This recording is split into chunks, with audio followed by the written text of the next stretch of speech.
95% of American workers said they plan to look for a new job in 2024. Money's a big part of this. 45% of American workers say they need a higher income. Job switchers increase their salary more quickly on average than those who stay put. In February 2024, people who stayed at their job for more than 3 months increased their salary by 5.1% year over year, whereas those who switched jobs increased by 5.9%.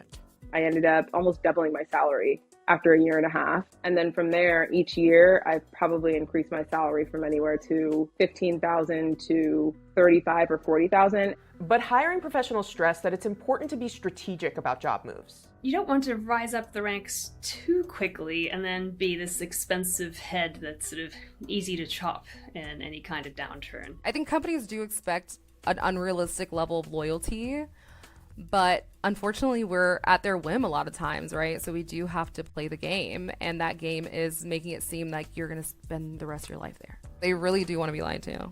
So how long is the optimal amount of time to stay at your job for your career advancement, salary, and your well-being? The survey data about why people leave their jobs is pretty consistent across the board.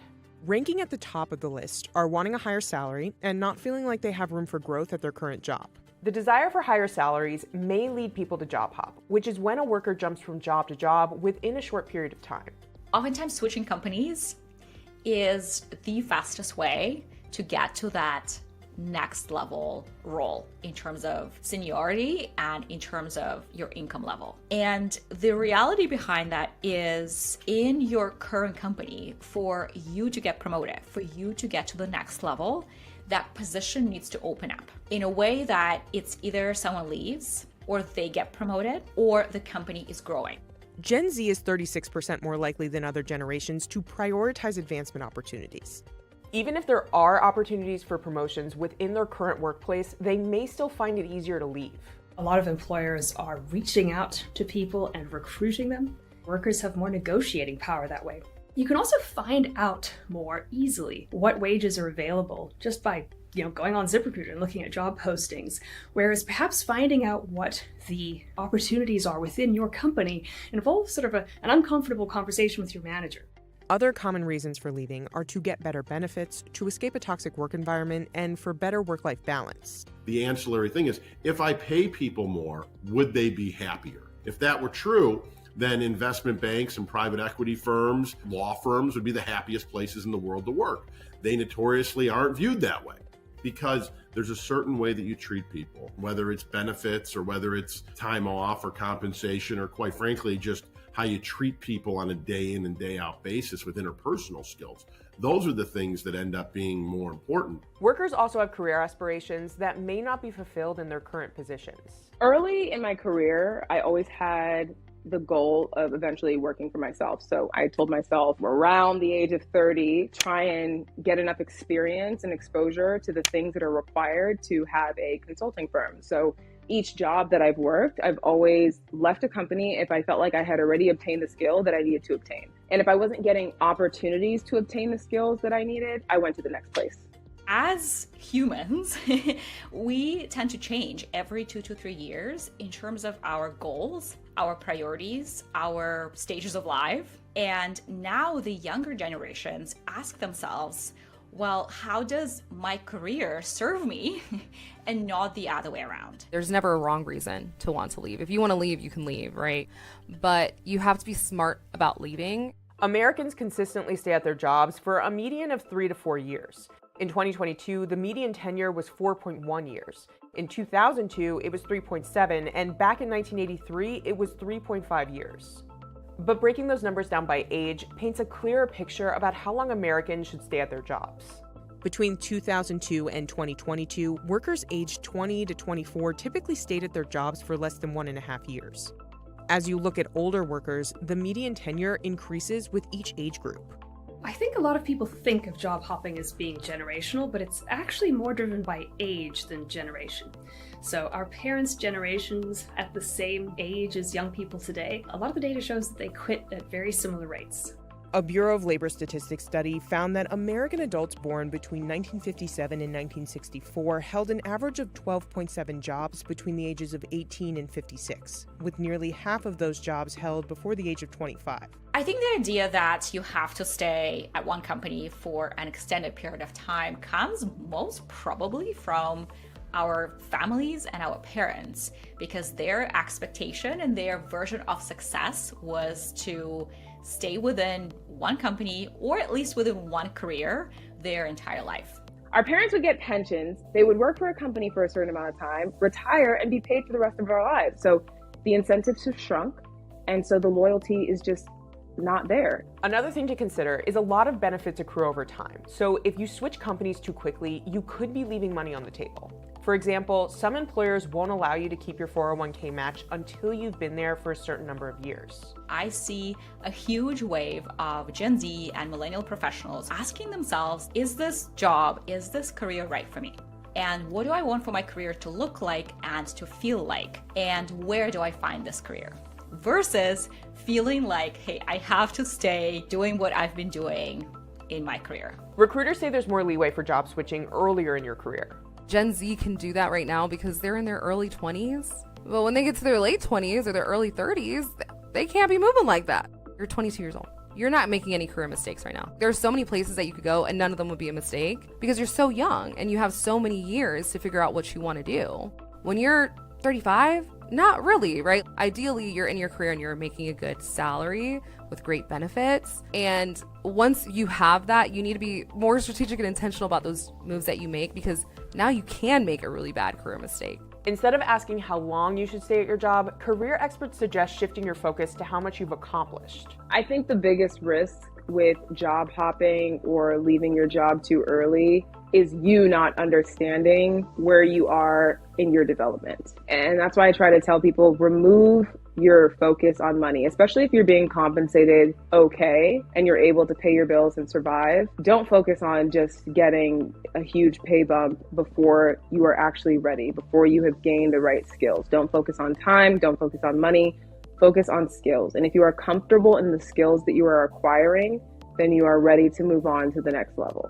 Workers may also want to consider looking at their career as a whole, rather than honing in on only tenure or compensation. I took a $20,000 pay cut when I job hopped the first time. And I knew that was okay because it would come back tenfold based on the experience I was going to be getting at the new place of work. So I don't focus on the money. And I know that's a privileged thing to say because my roles compensate me well. And at the time when I started in my career, I just really shrunk my cost of living, I would say. I lived in a house with 7 other people and my rent was like $500. So after I took the $20,000 pay cut, I ended up almost doubling my salary after a year and a half. And then from there, each year, I've probably increased my salary from anywhere to $15,000 to $35,000 or $40,000. And now that I'm an independent consultant, I mean, this is the most that I've earned ever. While it could deliver a quicker pay raise to switch jobs, often long-term loyalty and tenure are rewarded in the end. And so if you look at the top 5 highest paid people within a company, they're often the veterans who were there from the start. The company may only want people in senior leadership positions who have a demonstrated track record of reliability, of sustained performance, and of loyalty to the company. Companies don't do promotions that often. They might do them once a year, twice a year. And so if you have only stuck around 2 cycles, but the company has a policy of promoting people about once every 3 years, you may miss out on that big payday. If you are not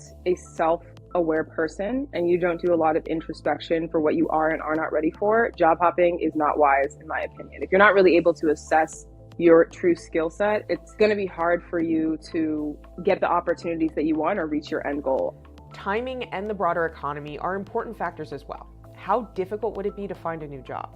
In January 2024, the Glassdoor Employee Confidence Index fell to its lowest point since 2016.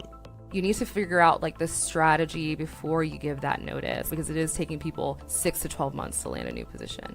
A 2023 survey from Insight Global revealed that 55% of unemployed adults said they've been searching for a new job for so long that they are completely burnt out. This trend is hitting Gen Z the hardest, with 2/3 of them suffering from application burnout.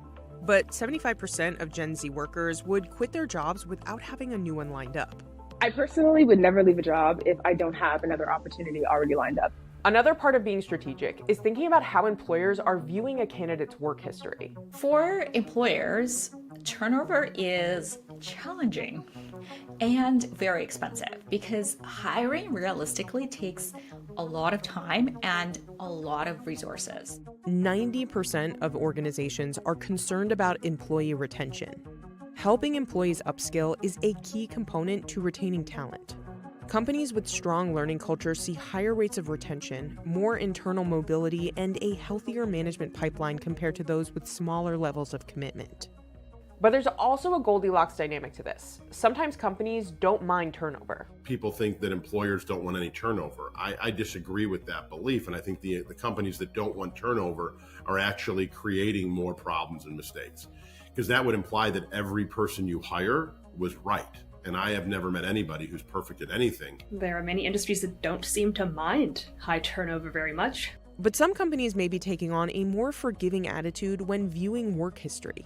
I think employers are very, very suspicious of workers who switch jobs for a tiny incremental pay raise. But they understand if people are pursuing opportunities to learn more, to sort of advance their careers, to get broader experience with some career goal in mind. I think the people who are in hiring positions now that are millennials, 10 to 15 years into their career, have just a lot more empathy than older generations. And they don't expect the lifelong loyalty that older generations expected. Most people realistically have some sort of a gap on their resume. And the longer you are in the workplace, the higher the chance that you will have a gap or you will have a short-term 3-month experience on your resume because that didn't work out. Employers are human and they know that, they understand that, and the chance that the hiring manager that you're talking to has gone through that themselves is actually very high.